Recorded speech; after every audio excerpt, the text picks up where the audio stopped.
Good morning, everybody. Thank you guys for being patient. My name is Mike Corrado from Nikon. I want to introduce you to Matthew Felix. And he is now in charge of our EDU program, the Nikon Campus program. We never went away, but we reinvigorated it. Matthew's going to take the lead on this now. So if you haven't met Matthew yet, please see him at the Nikon area. And certainly we're here to support you. I couldn't be more proud to get up here in front of you guys. This is my 40th year and 8th month working for Nikon, so I'm old. But anything you guys do to get me out of the office makes me a happy person, because I'm not liking the OKRs and the KPIs, and everybody in marketing just hit me with Excel spreadsheets. This is where I live. I live with you guys because we're all photographers, right? We love this business. Maybe we're video, cine, we love this business. But I get to introduce somebody who's very near and dear to me and I've known for decades now. You want to learn about Corey Rich, go to his website, coreyrich.com, Corey Rich Productions, and you'll learn all of the skinny about where he came from, how he cut a seat out of one of his small cars so he could travel around the country climbing rocks and making pictures. And somewhere along the way, when the N90 came out, first camera to have video, he started jumping into the video cine world. And now he's the head of Novus Select, a big production company out of Lake Tahoe, California. We've done about I'd like to say 25 projects together. We have climbed mountains together. I have not rock climbed, I have just hiked up mountains. He is a Nikon Ambassador. He's helped launch a number of cameras, and probably one of the first people to ever crash a prototype D5 camera from a drone. So without wasting any more time, I know we're running a little bit late, let me introduce to you Mr. Corey Rich, Nikon Ambassador. Thanks, Mike. Filmmaker, photographer, cinematographer. Thank you. And my brother. Thank you. Let's see, I think I've got a lab, so I'll give you that. Well, thank you guys. Thanks for having me out today. And thanks Nikon, thanks UPAA. This is kind of my favorite crowd to talk to, because it's a lot of like-minded people, passionate storytellers, photographers. We all somehow got bit by that bug. It's not just our job, it's our lifestyle. There's a lot of overlap in terms of what we're passionate about and what we get paid to do. And I think it's something that we all, at least I certainly love talking about, is passion and why we do it, what drives us to do what we do. And I'm going to do a bit of telling my story tonight. I think hopefully it's a mix of self-deprecating with insightful nuggets along the way. But I think that's really the spirit of this career. We're all kind of faking it. We're all pretending that we know a little more than we do. We're always pushing a little bit harder. And I think this is one of those conferences, this is one of the get-togethers where we can be pretty honest about that. I'm going to tell a little bit of my story. You're going to hear it a few times today. I like to talk about those pivotal moments, those stepping stone moments. And for me, there was this one week of my life changed everything for me, which was I was a gymnast. And at 13 years old, we had a pull-up contest at our middle school, and I did 35 pull-ups. And I won the pull-up contest, set the school record. And one of my professors or teachers at the middle school, Bob Porter, he was a rock climber in Yosemite, he noticed the short, strong kid, and he looked at me and he said, "Kid, I think you'd be a pretty good rock climber. Do you want to go rock climbing this weekend?" And my dad was a school teacher, so I went home and I said, "Dad, Bob Porter invited me to go rock climbing." He said, "Well, if it's Bob, sure, you can go climbing." And so that weekend, I went rock climbing to the southern Sierra Nevada mountains in California, and I fell in love with everything about the sport of climbing, the culture, the people, the storytelling, and just visually the places that we were visiting. And I went home and I borrowed my dad's camera because I wanted to be able to make pictures of these climbing weekends. I needed visual proof when I got back onto the playground on Monday morning. It wasn't enough to just tell the oral story. I needed some visual proof. And so, of course, I borrowed my father's camera. I put in a roll of film. The next weekend, I went rock climbing, and the photos were awful. They were just awful. The exposure was wrong. They were out of focus. The compositions were terrible. And within that 7-day window of going climbing for the first time and then bringing a camera to photograph rock climbing, the two biggest passions in my life were born at 13. And that's a long time ago. I'm going to turn 50 this year. And so that changed everything. I started consuming every bit of information about photography I possibly could. I checked out books at the library. I'm dating myself. There were VHS tapes that you could watch from the library. And I photographed the one activity I had access to, which was gymnastics. So I was going to the gym 5 days a week. I would photograph. I was learning shutter speed so I could slow down the shutter speed. I was rolling Tri-X film 100 feet at a time, looking for moments, trying to make pictures that sort of entertained. And then, of course, I realized I just needed volume. The more I could shoot photos, the better I got. It was all about repetition. The more I shot, the better I would get. And so I applied for an internship at the local newspaper in the Mojave Desert. I grew up in a little town called Mojave, California. And I applied for a job at the Antelope Valley Press. It wasn't even an internship. It was like the lowest tier job at the newspaper, and it was photographing the real estate section. So they would hand me a list of like 100 homes, and I would drive around in my dad's car trying to shoot all of those 100 homes. And the goal, as I got better, was to not get out of the car. You would try to do it and then as I got more advanced, I would try to not even stop the vehicle. So I would, while rolling by, shoot out one window, and then I'd switch lenses and shoot out the other window. But eventually, I graduated to getting assignments on Sundays. They would give me sort of the worst assignments. And then eventually I went off to college. It was pretty clear that I wanted to be a photojournalist. I wanted to become a talented photographer. I always say that talent is something that's learned. It's just a lot of hard work. Very few people, I've only met a few in my life, kind of pick up a camera and immediately the pictures are amazing. For most of us, and maybe there's some of those extremely talented people in this room, it's just repetition. It's doing it over and over and being critical of yourself. But I go off to college, I end up at the Modesto Bee. Now it's a real internship, and I'm photographing everything from migrant workers in the Central Valley to poverty. And again, it's this 10,000 hour rule. My pictures are getting better. They're better than the gymnastics pictures. But you're the intern, so you're getting the really crappy assignments. The student of the week. I also got the pet of the week. And always these assignments, you'd get 10 minutes. To show up at the fire department, you're going to photograph this kid, and then your next assignment, you need to be driving 10 minutes later across town. And so I learned how to work under pressure. That's one of those lessons. You realize, okay, I need to show up, assess the situation, build a rapport with the subject, and I've got 7.5 minutes now to make a picture that works. And so I learned this methodology of shoot quickly, shoot quickly, shoot quickly. But then I got pet of the week also, and I started this habit of, I tried to come back to the newspaper with funny photos that I would turn into the city desk, and I turned this in as the pet of the week. And of course, the editor, he thought it was really funny, and he said, okay, but now where's the pet of the week headshot? And but then I noticed I was starting to kind of drift a little bit at the newspaper.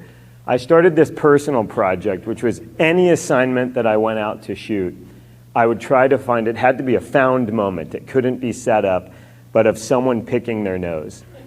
And so this was like a gymnastics practice. This was the 4th of July parade. This was first day of school.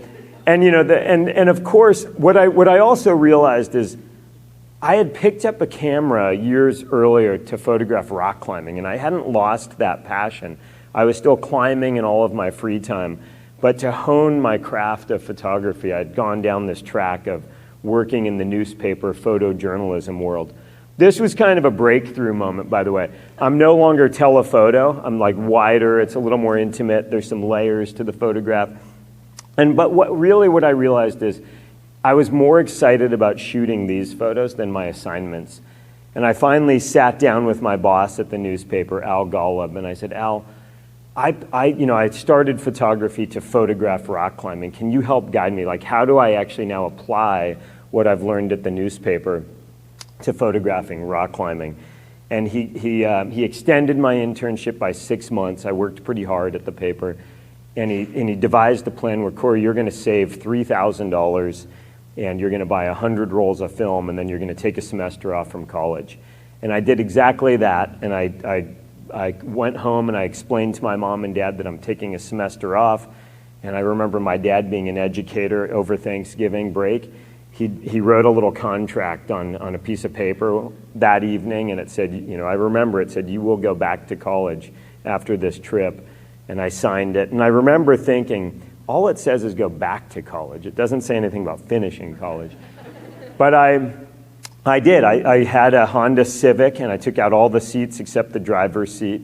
And I cut out a piece of plywood, and I had my camp stove and 100 rolls of film. And I started driving around the United States from climbing area to climbing area. And I'd pull up to a campfire, and there'd be a couple of folks sitting around the campfire, and I'd say, hi, I'm Corey Rich. I'm a photojournalism student, and I'm taking a semester off. Would you mind if I photographed you climbing tomorrow? And it turned out, and I was applying what I had learned at the newspaper, building that rapport quickly, figuring out how to make interesting pictures. And so I traveled around the United States, and all of it, I was applying those skill sets at the paper, utilizing early and late light. There was a lot of figuring out, like how do I even get to a position where I can make a picture? Do I hike around the back of the cliff and rappel down? Do I climb with the party that I'm photographing and then ask them to climb the route again? I had these real kind of photojournalistic instincts. I didn't want to ask them to do anything. Over time, I realized I had to have a little influence. Turns out greasing the wheels really helped. Sometimes I would show up at the fire with a 6-pack of beer, and I would say, hi, I'm Corey. Would you mind if I photographed you tomorrow? And then I would say, how about starting at sunrise tomorrow? And that hemming and hawing, and then out would come a 6-pack of beer. And all of a sudden, 6 a.m. sounded a lot more appealing, or staying out until 6 p.m. But I'm constantly, the same thing that we do in our jobs daily, trying to find new ways to photograph surprising images of a sport that I was so familiar with.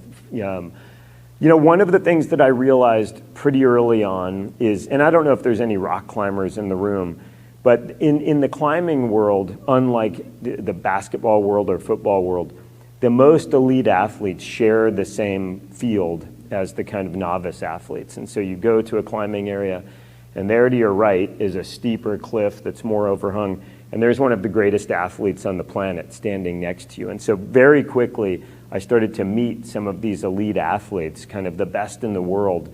And I didn't realize at the time that that was really going to aid in growing my career. If I had made interesting photos of prolific athletes, it turns out those photos would sell better than pictures of no-name athletes. Again, I had a professor at San Jose State.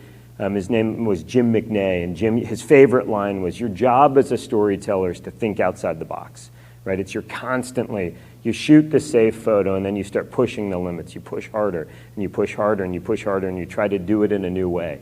This was back in the day of film, so this is photoshopped together. Of course, now we can do this in camera. One of the other things that I also realized pretty early is that the elite athletes, they have this real aesthetic sensibility. They have a vision for what's going to make an interesting photograph. This is, it's safe to say this is the Michael Jordan of rock climbing. This is Chris Sharma, a kid from Santa Cruz, California. And 20 years ago, I got an assignment for Sports Illustrated to go out and shoot Chris Sharma. And I remember showing up at his house. I hadn't met him. He hadn't met me. And I said, Chris, where are you thinking? We have a couple of hours. Where should we go? And he thought about it for a minute. And he said, there's this great little spot near the beach. And of course, I had no idea, but he understood the aesthetic of what makes a great photograph. And we've traveled the world together. And always he has that sensibility around what's going to make an interesting picture. He's part of the process. I talk a lot about these kind of pivotal moments in my career. This is during my first 6 months on the road. I'm driving around in my car. I meet this Danish climber, Rikke Ashoy. She's a human rights attorney for the Red Cross. She's taking 6 months off after law school. We travel for a bit. I make this picture, and at the end of my 6 months on the road, as per the contract with my father, I go back to college, and I have 100 rolls of film, and I buy a 4-foot light table in my dorm room and a loop, and I start editing the pictures. And I edit my best 20 rock climbing pictures, action photographs, and unsolicited, I send them to Climbing Magazine, the industry publication. And then I take my 40 best, or 20 or 40 best, I can't remember, lifestyle photographs, and I send them to Patagonia, the clothing brand, unsolicited. I read an article in Photography magazine or Photographer magazine, and it said, pay for the FedEx envelope because you don't want your slides to get lost. And so, it's big money. I put $40 into shipping, and I, dropped them into the FedEx box. And in the same article, it said, it was pretty clear, it said, and the way it's going to work is you're going to ship these slides off, and then you're going to hear nothing for 6 months, and then eventually they'll come back in a United States postal envelope, falling out of the sleeve with a note that says, keep your day job. And so, very low expectations. I'm back in college, I ship my images off, and the next day I'm sitting in my dorm room, and we had to pay for phones on the wall back then through the telecommunications department. And the phone rings, and I pick it up, assuming it's got to be one of my buddies down the hallway. So I answer it like any college student, "What's up?" And there's a long silence on the other end of the line. And then this adult voice says, "Is Corey Rich in?" And I thought, and I'm trying to real quickly do the calculation in my head, which faculty member is this? And why would they be calling me? And I had no option but to say, yeah, let me get him. Hey, Corey. And then I, rattled the phone, rubbed it on my shirt, and then I cleared my, hello, this is Corey. And the woman on the other end of the phone said, hi, this is Jennifer Ridgway from Patagonia. And I'm kind of doing the math in my head, Patagonia, wait, I just shipped it. And she said, who are you? And she said some complimentary things, including, we just never get sets of pictures like this. But it was 6 months on the road. I didn't reveal that. These were my best 40 pictures after 6 months on the road. And then the next day, and she told me on that phone call, we'd like to publish a few of these photographs. And she gave me the price. And I thought all at once, I realized, wait, I could spend another 6 months on the road with the sale of just these 2 photographs and this submission. And then the next day, I'm sitting in my dorm room, far more professional, phone rings, midday. Hello, this is Corey, and it's the picture editor from Climbing Magazine, and he says, hey kid, far less complimentary, but he says, hey, we got this submission from you, we like one of the pictures, we're considering it for the magazine, I just need some caption information. And it was this photograph, and it ends up, straight out of the gate, it ends up being the cover of their next issue, which was unannounced to me, it just showed up in my dorm room one day. And, as you can imagine, my world is changing pretty quickly at this point. I just got a, $6,000 check from Patagonia. That's a lot of gas money in film. And then this publication shows up in the mail. Turns out this is the best-selling issue of Climbing Magazine ever. Now, I think it's because of the light and the composition and the way that I shot this photo. But all of a sudden, my world has changed. All of a sudden, the picture editor at Climbing Magazine says, hey, Corey, we don't know who you are, but what's your fax number? We're going to start sending you the needs list for what we need in each issue of our magazine. And the way a needs list works, it's supposed to be, they send you a list of here are the features we're doing. If you have pictures, send them in. I interpreted it very differently. It was, here's my assignment for the next month. And then I'm going to meet the deadline by driving to as many of the locations they wanted to photograph or in the magazine. So I was shooting nonstop. This was, I don't know if you saw the first photo when I went out on the road. It was this photograph. And gosh, probably 12 months after I came back to college, I was submitting pictures all over the place, and I'm joining stock photography agencies. And one day I'm walking through the Salt Lake City airport, kind of rushing to a flight. And I'm traveling a ton now, and so I'm getting published more. My GPA is going down, kind of directly proportional. And I see this color palette, something caught my eye, and I look over and I realize this photograph, one of the first pictures that I shot while traveling around the United States, is now on The Economist. And I'm just realizing this is working. I didn't have a business plan by any means. It was just shoot as much as I possibly could. And when my parents call, tell them school's going great. That was sort of, but so I'm photographing climbing a ton. This became my office. I live in California. Yosemite National Park was in my backyard. This is my shadow on the wall. I'm probably, I'm literally hanging in a harness with my jacket and camera bag. and a rope slung over my leg, and I'm 2,000 feet off the ground. And I spent a ton of time doing this in the early days. One of the questions that I get a lot is what's the most dangerous situation you've been in? And this is definitely hands down the most dangerous situation. This is one of my best friends, Tommy Caldwell. And years ago, I'm in Yosemite National Park on El Capitan. This is the most famous route in the world. It's called the Nose of El Capitan. And it's a very storied climb in the world. And it's storied because it's the most prolific feature. It's the brow of the biggest cliff in America. And the first person to do the free ascent, meaning still with the rope, but only pulling on the rock, was a woman by the name of Lynn Hill. And this doesn't happen in sport very often, that every male climber in the world tried to free climb the nose, and they couldn't do it. And then in the late 80s, Lynn Hill comes along. She's about my height, tiny fingers, and she manages to climb the nose, free climbs the nose. 15 years later, Tommy becomes the first male to climb the nose, and his then wife, Beth Rodden, becomes the second female to free climb the nose. So I'm up there photographing, and we're really high off the ground. We're 2,000 feet off the ground. This is one of the most difficult pitches. There's 30 some odd pitches, and this is called the changing corners pitches. I mean, that looks hard even in this photograph. And so we're up there really early. He needs cold temperatures so that his body can stick to the wall, and he's not sweating as much. And so my rope is tied 200 feet above, 300 feet above on like an overhanging roof, and I rappel into place, and I'm spinning around and trying to kind of keep my camera angle. And then I realize, shoot, I made a mistake. My rope is going all the way back down to the belayer. You can see Beth is in this blue jacket belaying Tommy.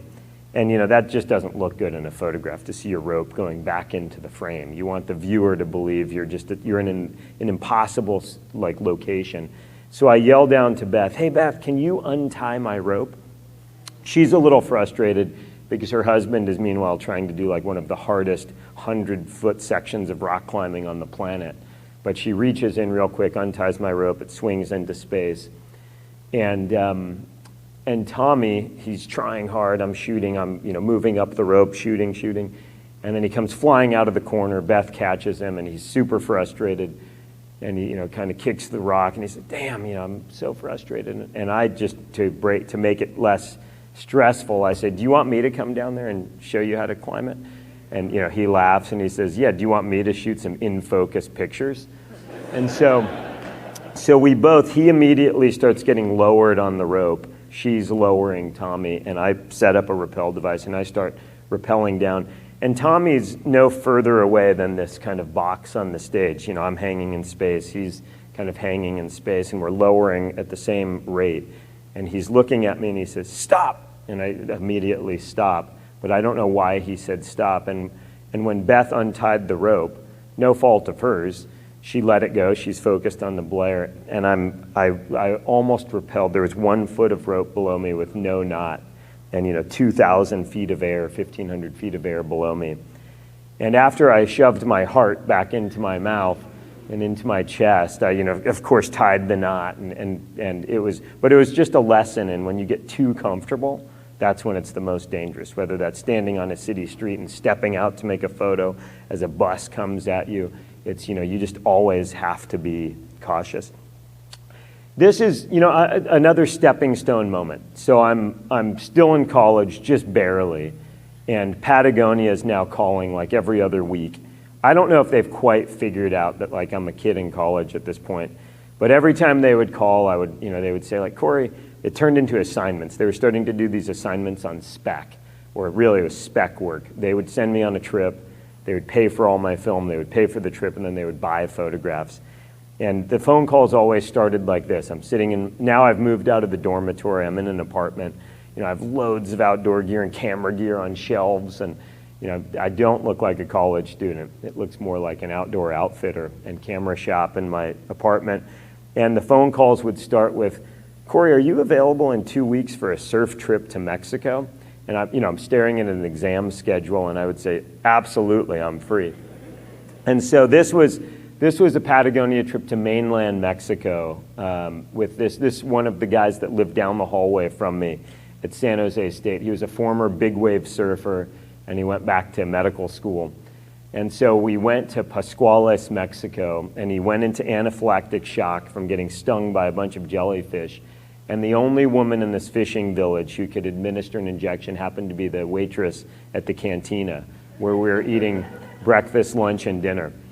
And so the way the projects were working is I would shoot a bunch of film, ship the unprocessed film to Patagonia, and then months later I would get all the rejects back, and I'd have no idea what they kept. But so this is, this is a bad photo. Like it's gritty and raw, but it's bad. It's too wide, his head is distorted, it's direct flash, my crop is bad. But the folks at Patagonia saw value in this photograph. They kept this frame, and this photograph ends up publishing in then it was Outside Magazine. I'm not even sure Outside Magazine still exists, but it was a great publication. Full page ad, runs in Outside. And this is in like the late 90s, early 2000s. There's the first .com boom going in the Bay Area. And an executive from this company called quackasports.com is flying back from Europe. He's sitting in first class, flipping through Outside Magazine, and he sees this image and he says, this is the look we want for our brand. Like, we want gritty, raw adventure content. So he tears out this page and he writes with the Sharpie, track this photographer down, I'd like to talk to him. I've since transferred to Fresno State University to be closer to Yosemite National Park, much more savvy with answering the phone, offices of Corey Rich. No, I didn't do that.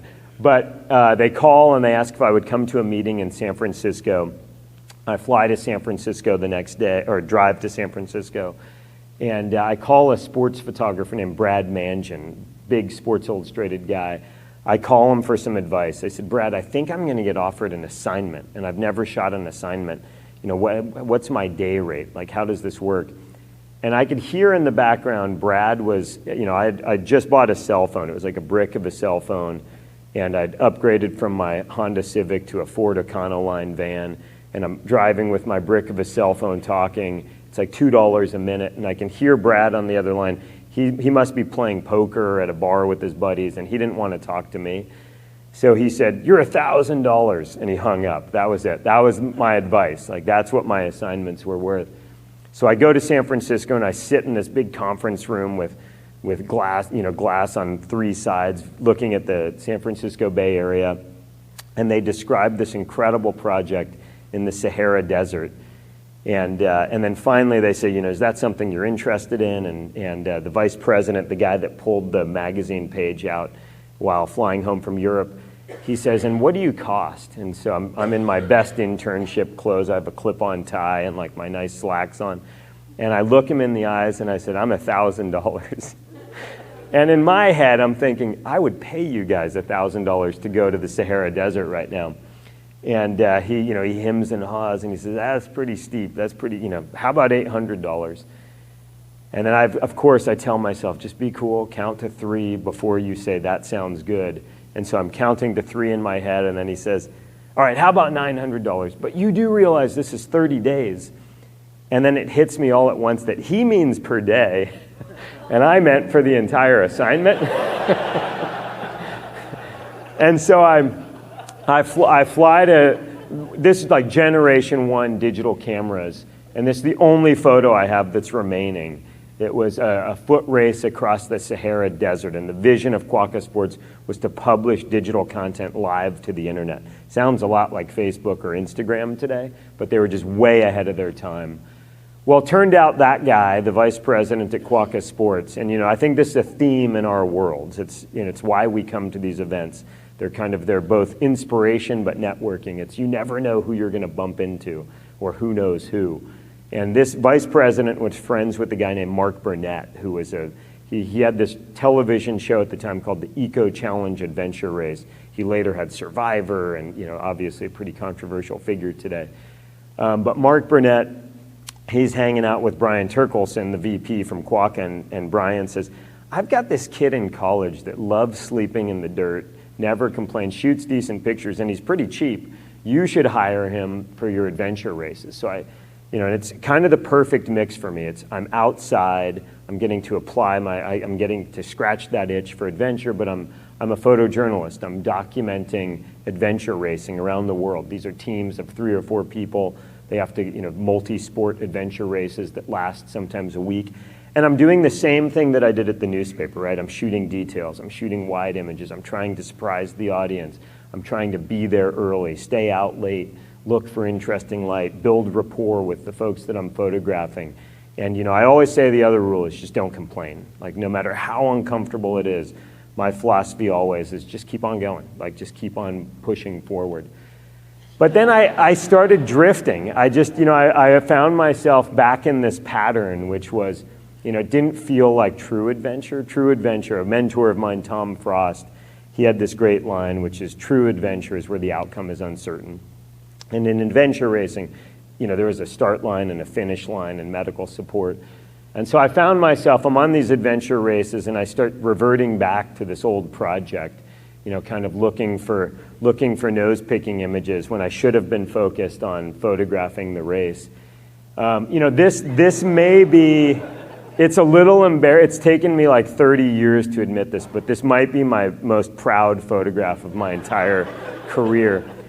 I haven't seen it since, but this was in Fiji. It was the last adventure race that I shot, and I'm standing on this, you know, Fiji's a country of many, many islands, and I was helicoptered out to this island to photograph for like 2 days, and the last adventure racing team had already passed by the island, so I radioed in to get like picked up by the helicopter to my next location. And as I'm standing at the landing zone, there's a bunch of Fijian kids, and, you know, it's flagged off the landing zone, and it's so hot. I mean, it's hot and super humid. And I look over, and I have, you know, big 300 2.8, and I'm holding the lens and a couple of cameras and all my camping gear. And I look over, and I see this kid put 2 fingers, you know, 1.5 knuckles deep in his nose, and I think, I have never seen that before. Hold on, but before I could spin the camera around, you know, he stopped doing it. But one of the things I learned in the newspaper world is humans repeat behaviors, right? Like if you just wait long enough, there's a high likelihood, assuming he didn't leave, that this was going to happen again. So of course I had no choice. I got back on the radio and I said, I'm going to need another hour. That team actually did not come by yet. My mistake. And I sat there, and of course I did the old move where I had dark sunglasses on and I'm just baking in the sun. And I pre-focused on an object sort of equidistant to where this kid and his buddies were standing. But he was at like, you know, 90 degrees. And I just pretended like I was staring over here because I didn't want to, like, you know, freak him out that I'm about to photograph him picking his nose. And so I'm just sitting there, and then I finally saw it happen, and it was like machine gun fire. You know, I'm just spraying, and I bring the camera up to my eye. But anyhow, I realized adventure racing was not my future. And I kind of recalibrated. Like, okay, what is it? And I think this is a question that we can all ask ourselves. What is it that we bring to the table that's unique to the person sitting to your right or to your left? Could be knowledge. It could be, I wish mine was knowledge. Mine is just simply I can hang off a rope. That's like my skill set. And so I've always had this philosophy. I'm trying to get to surprising locations. This is the same ladder that you might have in your garage. It's called the Little Giant Ladder. And this is Alex Honnold. I don't know if you've seen the movie Free Solo, but Alex is a dear friend. And this was during a Nikon camera launch. And it's always thinking about how do we surprise the audience? How do we get into a new position? And so we mounted this little giant ladder to the wall. And here's the deal. Like, we spent so much time and energy getting this ladder. We went to Home Depot, bought the ladder, spent hours trying to rig it to the wall. And Alex is climbing without a rope in Joshua Tree National Park. And, of course, the whole time I'm thinking, do not fall off the ladder and hit Alex and kill Alex. Like, that's going to be a problem. And then it turns out it just didn't make a good picture. And it turns out, like, you try these things and it doesn't always work, but it's the process of continuing to try. This was the better photograph. This is just me with my feet against the wall and Alex climbing. What I said about that skill set is really important. It's the kind of the rope in my life that climbing background has allowed me to get into a lot of unique situations. and sort of become one of the people that when you need a person to hang off of a rope, that unique skill set, I get that phone call. And sometimes it leads to pretty cool pictures. This is hanging off the rope. Super unique picture, because I'm hanging off. Oh. Mike Corrado, when he introduced me, he alluded to one of the opportunities, and I was transitioning into the video world at about this time in my life. I'd picked up a Nikon D90. I remember I was flying across the United States, and I picked up a Time magazine just as I got on the airplane. And there was a one-page tech review, and it caught my eye, and it said, "This is the camera that's going to change filmmaking forever." And in my head, I thought, what is some tech writer from Time magazine going to tell me that I don't know about cameras and filmmaking? Well, sure enough, I read that one-page article, and what it said was the DSLR cameras that are video-enabled are going to allow the professionals and the general public to shoot video that looks cinematic. And for the first time, that was a possibility. I got off the plane in Reno, Nevada, and I called Roberts, and I ordered a Nikon D90, and it launched the beginning of my filmmaking career. Fast forward a year or two later, there weren't a lot of us shooting video on DSLR cameras, and Nikon called to help launch the Nikon D4 camera, which was robust workhorse of a camera that had, and the big thing is it could record audio. So they gave me a blank canvas, and I decided I was going to shoot a film called Why, which was 3 prolific athletes and why they do what they do. We start our project in Mexico, pretty remote part of Mexico. And if you're looking at this drone right here, this is not a DJI drone. This is like a DIY, build it yourself, like motorized gimbal, no stabilization. We weren't even certain it could carry the weight of this new camera. And day one, shoot one, we mount the prototype camera. There's only like 12 of these prototype cameras on the planet. We have 3 of them. And just before we take off, that person from Nikon, engineer from Nikon, turns to me from Tokyo and he says, "Corey-san, is this a good idea to fly the camera over the water?" And in my head, I'm thinking, no, this is a terrible idea. This is a terrible idea. Sweat's dripping off my face. There's mosquitoes biting us. We're not even certain if this is going to work. And here's what happened. I really wanted tons of camera movement, so we brought Mike and his heli along for the entire trip.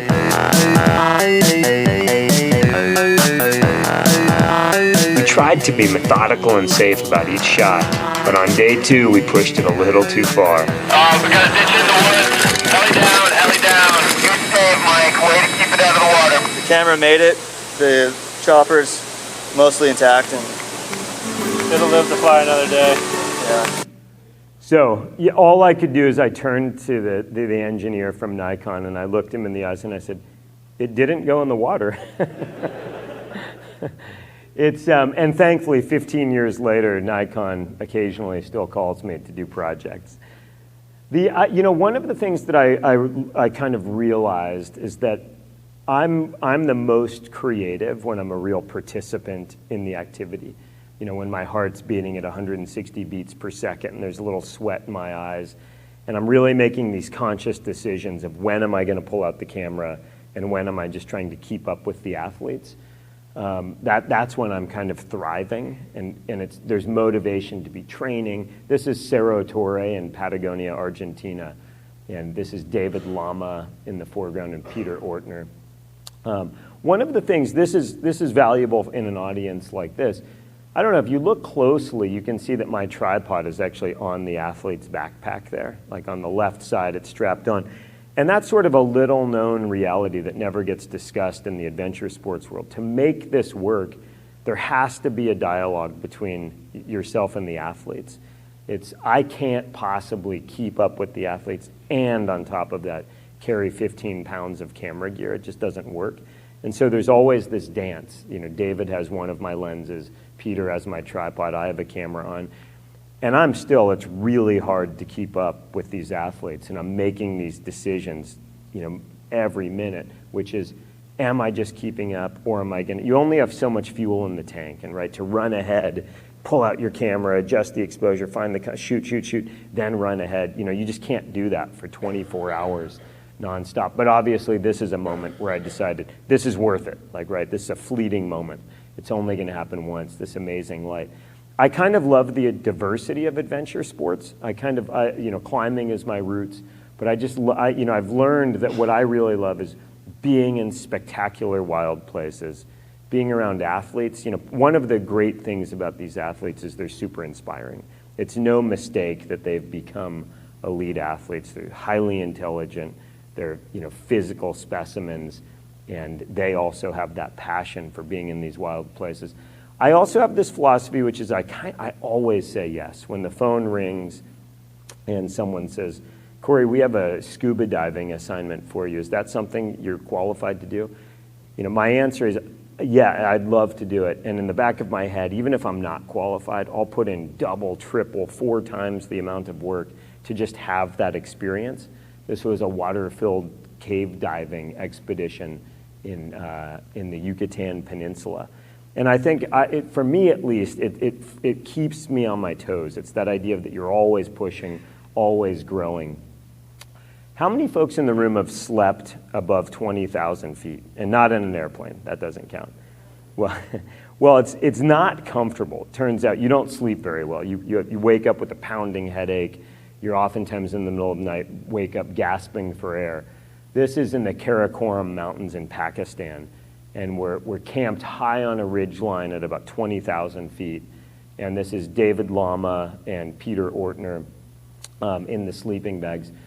We had been climbing all day. We climbed this 2,000-foot rock wall and snowy peak to get to this ridge line. And then above us is another 2,000-foot wall called the Trango Tower. And it tops out at about, I think, around 22,000 feet. So we get up to this ridge line and we have to dig out this snow cave where we're going to sleep. It's quite windy and quite cold. And we dig it out, and I have a pounding headache. All I want to do is crawl into my sleeping bag next to these guys and have some food and go to bed because we have a huge day tomorrow. But because I'm a photographer, this is our job, is I'm standing there and it's about an hour earlier. And I know that if I take off my boots and crampons and get in a sleeping bag, I'm not getting back out of my sleeping bag. And so, but I can see that in an hour or 45 minutes from now, the ambient light in the background is going to match the exposure of their headlamps. And so I realize I've got to stand out here. I've got to kill time so that when this picture starts to happen, I'm in position. Of course, I think about everything but how uncomfortable I am. I'm not thinking about my headache. I'm not thinking about how hungry I am. I'm thinking about buying a Chipotle burrito when I get back to the United States, thinking about my dog and my wife. And it leads to this opportunity. But it's this idea of embracing discomfort. I'm standing there, I'm super uncomfortable, and you wait, and you wait, and you wait, and you wait, and then boom, you get the opportunity. It's a reminder to me, and anytime I'm working, I try to remind myself of this. If you're sitting in the house or in your hotel room sipping hot coffee as the sun is rising, you're kind of blowing it. Or if you're having cocktails, and believe me, I love coffee and cocktails, and you're watching the sun set out the window and you're not making pictures, you're kind of blowing it. And I'm always reminded, this picture reminds me of that. Doesn't make it easy, but it reminds me that you've got to be out there to make pictures. I live in Lake Tahoe, California. That's where we're based. It snows a lot. I talk about this philosophy of always saying yes. I moved to Lake Tahoe and didn't understand how much it snowed. I moved there for the summers and the rock climbing and the convenience to driving to the San Francisco airport or the Reno airport. And then I realized it snowed a lot. But I kind of love that challenge of learning how to ski, learning how to photograph skiing. I keep on alluding to this, athletes have great ideas. Are there any whitewater kayakers in the audience? This is the Jackson kayak family. Eric Jackson, Olympian, multi-time world champion. His kids now are both world champions, multi-time world champions. They're at Rock Island, Tennessee, so they're in the state of Tennessee. And I did a coffee table book, and one of the chapters, this is a long time ago, is my favorite places, and it's where athletes fell in love with their sport. So each of the athletes took me on a tour of their backyard playground where they fell in love with their respective sports. And at the end of 3 days of shooting, we're sitting having turkey sandwiches on their deck in Tennessee before I rush to the airport. And I'm eating the sandwich, and it's a question I always love to ask. I turn to Eric and I say, anything else you guys want to shoot? We've shot for 3 days. My ideas, I documented what they were doing. And Eric's chewing on his sandwich, and he takes a drink of iced tea, and he looks at me and he says, yeah, I've always wanted to put the kids on the roof rack and drive down the road. Okay. So I unpack my cameras one more time, put on a long lens. We go right out to the dirt road in front of the house, bang out a few frames. This photo published quite a bit.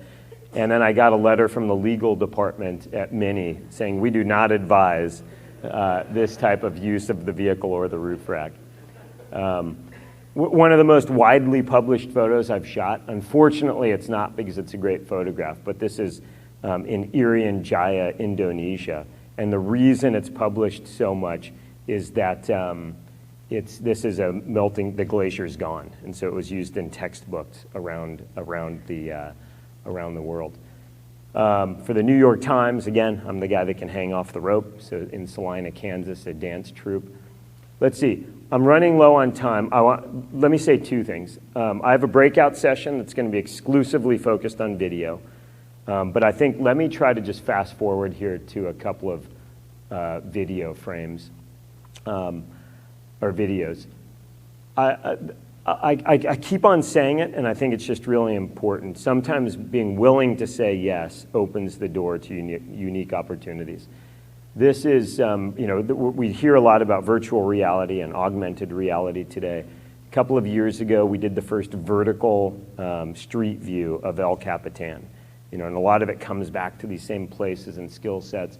So shot with a nodal head and a fisheye lens for Google on the side of El Cap. It was incredibly cumbersome. At each stop, we would strap the tripod to the wall and then do, I think it was 5 or 6 positions with the nodal head. So that this is Lynn Hill. I alluded to the most prolific female climber of all time, first to free climb the nose. This was like a dream for me to go back to the nose 20 years after she had free climbed the nose and shoot these photographs for Google. So along with mapping the entire route on Google Maps, we also brought prolific athletes up and photographed them in these iconic positions. So here's Lynn in that same changing corners pitch. This is where I almost rappelled off this end of the rope. And you can really see the exposure here. This is kind of where I was hanging and almost came flying off the rope. And here's Alex Honnold with no rope, just hanging out on a flake, terrifying. And this is, whoops, oh, I don't know what just happened. Hold on, oh boy. Let me see, I might need to go back with my computer. That just went through a lot.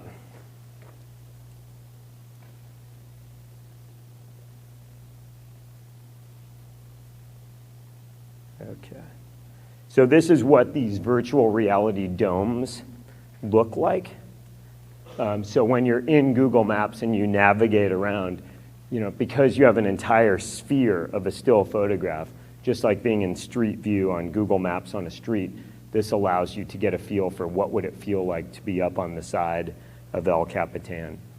So, and I'm showing this because it's a little bit of another stepping stone into the world of video, which a lot of my world today is video, and less of it is still photography. I'm still passionate about still photography. I learned through photo assignments, I started doing advertising assignments, where an ad agency would give me a sketch, and then my job was how do I turn that sketch into a reality. So this is for a clothing company, went down to Patagonia, figured out how to get a Nikon on the end of a boom arm in order to make this photograph that's sort of their vision 2 months earlier. For many years, I was shooting on traditional video cameras. You can see I have this Panasonic camera hanging off me, then a Nikon that I'm shooting stills. Eventually that turned, and that was really cumbersome, and the footage just didn't look very good. Eventually the Nikon D90 rolls out, and then the Nikon D4 rolls out, and it gives me the ability to start shooting more cinematic footage. Maybe I'll show you guys, I'd love to share just my reel. You know, we talk about in the photography world, we have portfolios. I'm gonna share my video reel, and there's some parallels between what I shoot both in this still world and the video world. A lot of this is shot on small Nikon mirrorless cameras. These days, some of the footage is even old mirrored cameras. But here's 2 minutes of what I really love to do.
Cool, thank you.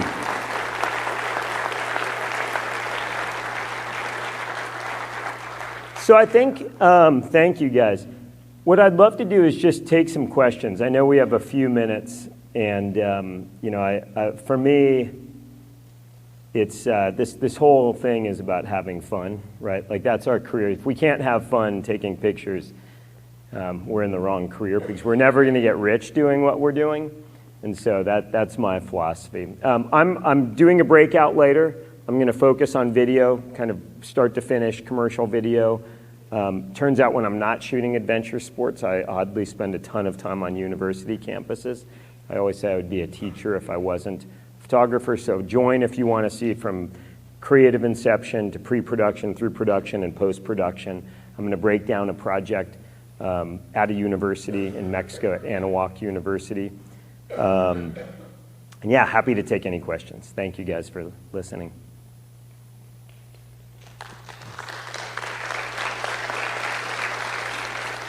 And just for a reminder for people asking questions, please state your name and what university you represent.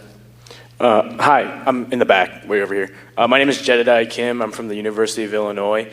I just have a question. What was the thought process of like, oh, this is what I want to do every single day, is taking pictures of kids picking their nose? Like, what was the inspiration? Did you just see a kid pick their nose and you're like, yes, that is exactly what I want? I think it's, I think I'm speaking to everyone in this room. To varying levels, we are sometimes photojournalists.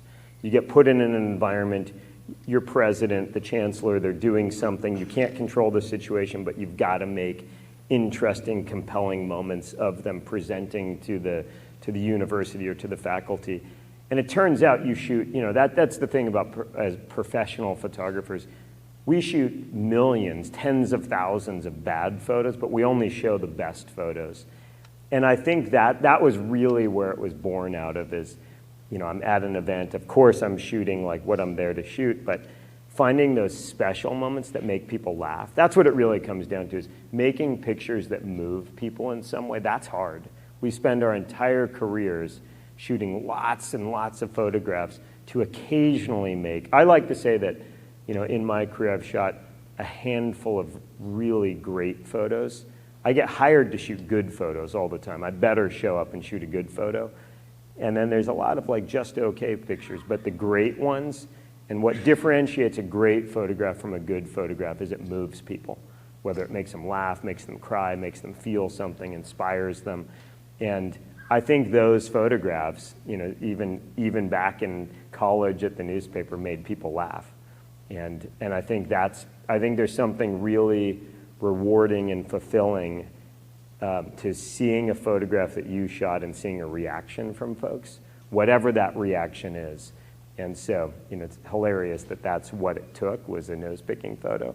But I will say I haven't gone back to that project in over a decade, so that tells me I'm content in what I'm doing. I haven't reverted back to it. Yes. Hi, my name is Jose. I'm with South Texas College.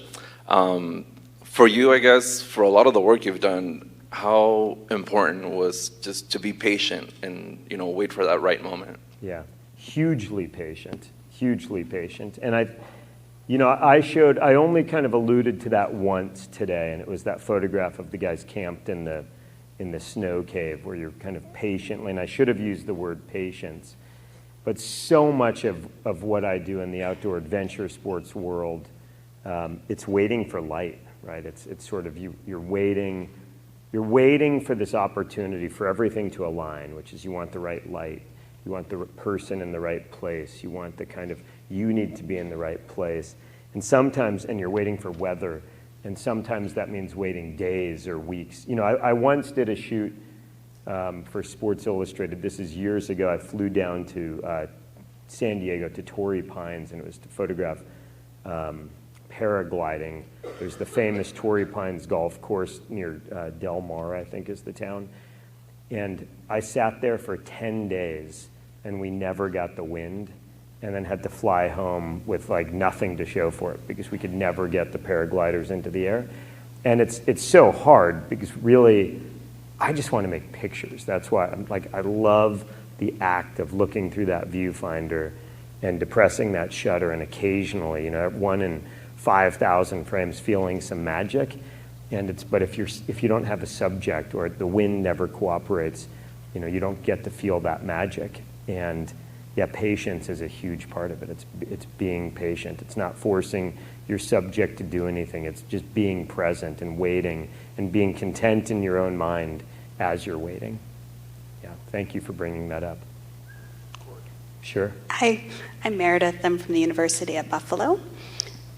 I have a question about your self-care and body care to be doing this in extreme conditions. And I think many of us are younger, many maybe not, but what advice do you have to be able to be an adventure photographer and sustain it with yourself? Yeah, I mean, I think it's part of what I really love about this genre of storytelling is that it necessitates that I continue to be a participant. And so I'm 6 days a week, I'm pretty active, 6 or sometimes even 7, so that when it's time to do one of those expeditions or trips, I can keep up with the athletes and be safe. I try to anywhere from 90 minutes to 2.5 hours a day. I'm getting some form of exercise, and I say it's exercise, but it's also, for me, it's when I think I'm doing my best, clearest thinking. Whether that's walking up a hill or riding a bike or climbing. I'm with colleagues and friends. We're talking, or I'm alone. I kind of alluded to when my heart's at heart beats 150 beats per second. My brain is the clearest, and so I do a lot of my thinking and brainstorming and pitching while I'm walking uphill, and I use voice memos on my iPhone a lot as I'm breathing, and I spit my idea into the telephone so that later I can write it down. But for me, that's really important. It's a necessity that I'm fit and healthy, but I also just love that process. It's an excuse to be out there, and it provides clarity.